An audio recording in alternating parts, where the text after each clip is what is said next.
Correction des exercices du thème 1, chapitre 4. Exercice 23. Teneur en vitamine C d'un jus de fruits. Donc en lisant l'énoncé, on comprend qu'on va faire un dosage par titrage colorimétrique. On va titrer, donc la solution à titrer, ça va être la solution d'acide ascorbique. La solution titrante, c'est la solution de diiode. Quelle est sa concentration? C', 2 fois 10 puissance moins 3 mol par litre. Le volume à l'équivalence n'était pas fourni, donc je vous le mets, bien sûr il le fallait pour pouvoir répondre aux questions, c'est 14,2 ml pour l'équivalence. Vous aviez les couples qui étaient donnés et la masse molaire de l'acide ascorbique, on verra à quoi ça sert après. Question 1, faire un schéma légendé du montage. Pour le schéma légendé du montage, n'oubliez pas, le schéma doit être simple et doit être assez rapidement effectué. Donc je prends mon crayon et ma règle. Les annotations, après, vous pouvez les mettre au stylo, mais le schéma en lui-même, voilà, vous essayez de reprendre quelque chose. Donc là, je n'ai pas de carreaux. Vous utilisez bien sûr les carreaux de votre feuille pour pouvoir le faire encore mieux que ce que j'ai pu faire. Remarquez que à gauche, vous avez uniquement le matériel. Donc burette graduée, Erlenmeyer, turbulent ou barreau aimanté, agitateur magnétique. Et à droite, vous avez les solutions qui sont utilisées. Donc c'est pas mal de séparer, vous voyez à gauche le matériel d'un côté et à droite les solutions. La solution titrante, c'est le diode. Donc je connais sa concentration et je sais que le volume à l'équivalence, il est de 14,2 ml. La solution titrée, ce que je sais, c'est que son volume est de 10 ml. C'est la solution que j'ai prélevée au départ. Dans la question numéro 2, on vous demande de trouver l'équation de la réaction, support du dosage. Les couples sont donnés, donc je n'ai pas précisé les deux lignes des demi-équations redox. Donc à vous de retrouver cette équation-là. Ce qu'il faut remarquer sur cette équation, c'est que donc je l'ai mis au crayon, donc j'ai bien une mol de diode qui va réagir avec une mol d'acide ascorbique ou vitamine C. À quoi ça va me servir? Pour faire la question 3. À l'équivalence, je vous laisse compléter, les réactifs ont été introduits dans les proportions stoichiométriques. Donc ça veut dire quoi? Ça veut dire que la quantité initiale d'acide qu'il y a dans l'Erlenmeyer,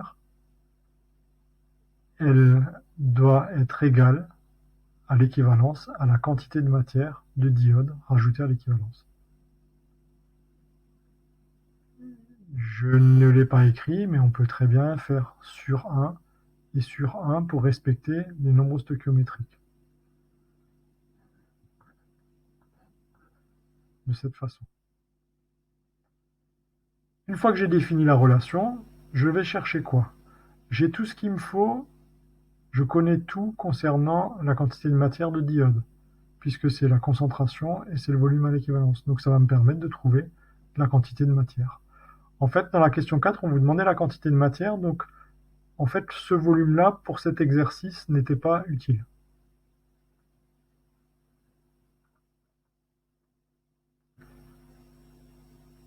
Je vais donc calculer la quantité de matière d'acide ascorbique. Donc c'est la même que la quantité de matière de diode versée à l'équivalence. Donc C' fois V de l'équivalence. Je fais l'application numérique, donc je remplace par les valeurs. Attention, 14,2, c'est 14,2 millilitres. Donc je convertis, d'où le 10 puissance moins 3. Et vous trouvez 2,84 fois 10 puissance moins 5. Cette quantité de matière, on vous demande dans la question 5 de la comparer avec la valeur de l'étiquette qui est une masse. Donc j'ai trouvé une quantité de matière et je dois en déduire une masse. Comment est-ce que je vais faire? Eh bien, tout simplement, lorsque j'ai compris que grâce à la quantité de matière, je vais pouvoir en déduire la masse, donc je sais que j'ai besoin de la masse molaire.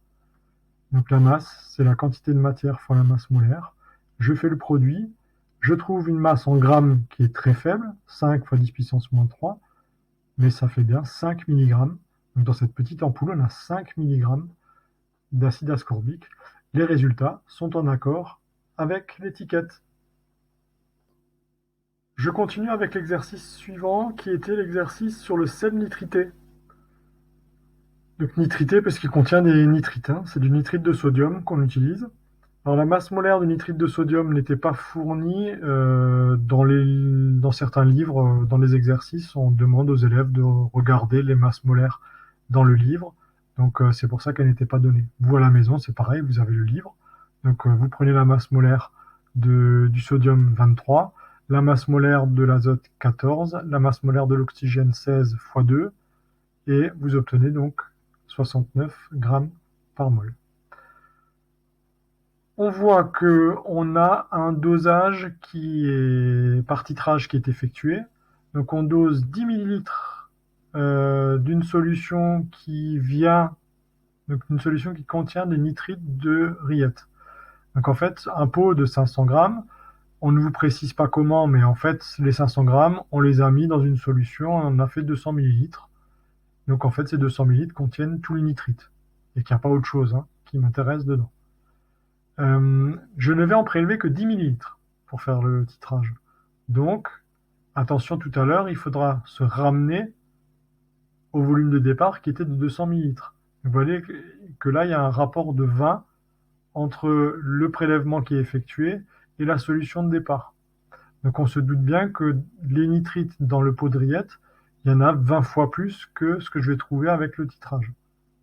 On en reparle tout à l'heure. Et je dose, donc dosage par titrage des nitrites avec une solution de permanganate de potassium dont je connais la concentration et on me fournit le volume à l'équivalence.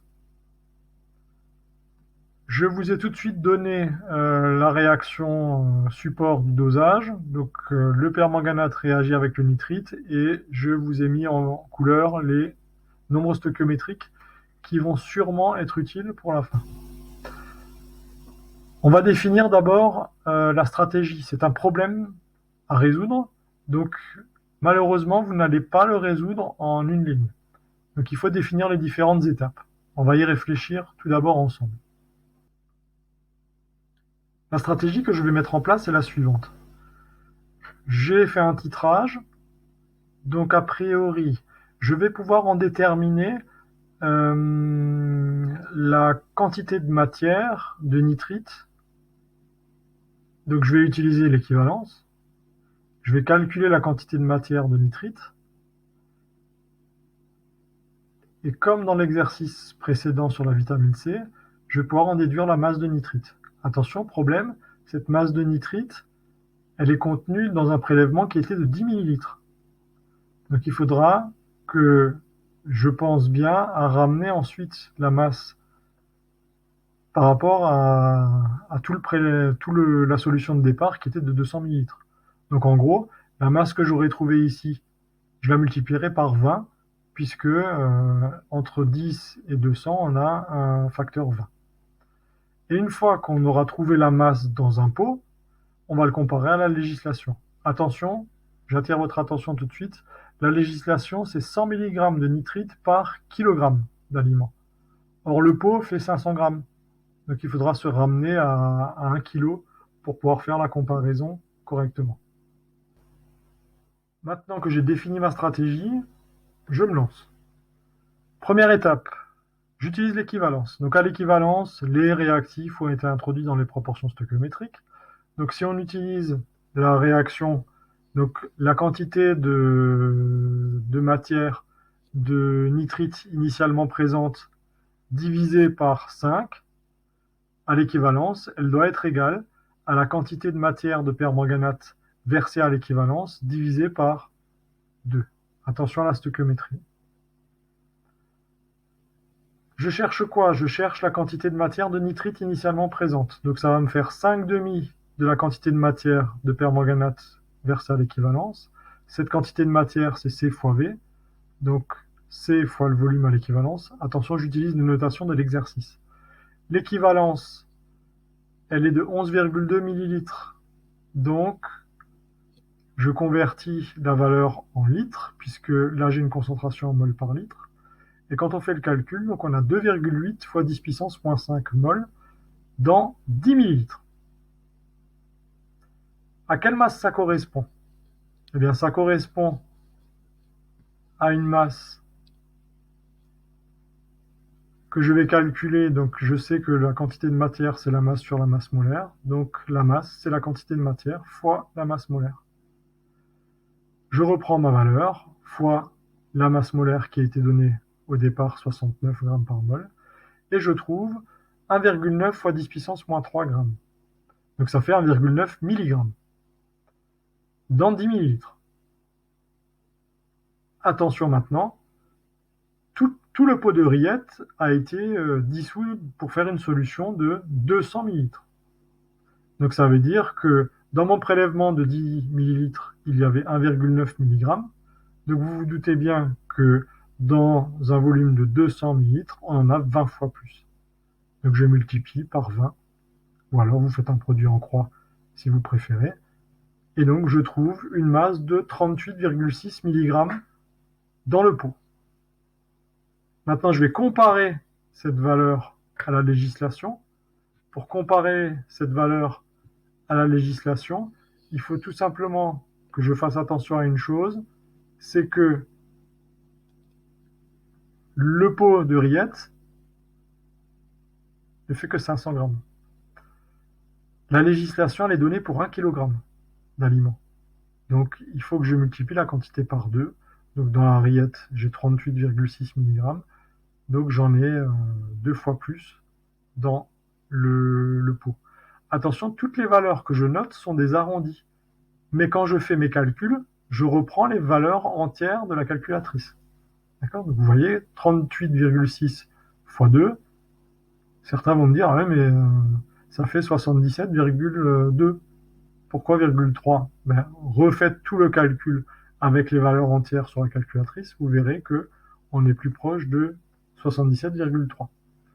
Je ne peux pas reprendre, je ne peux pas faire un arrondi ici, faire encore un arrondi ici et refaire un arrondi là, par exemple. Donc, sur ma feuille, j'écris des arrondis de tous les calculs intermédiaires, mais sur ma calculatrice, je fais les calculs avec les valeurs exactes. Conclusion, il y a 77,3 mg de nitrite par kilogramme d'aliment.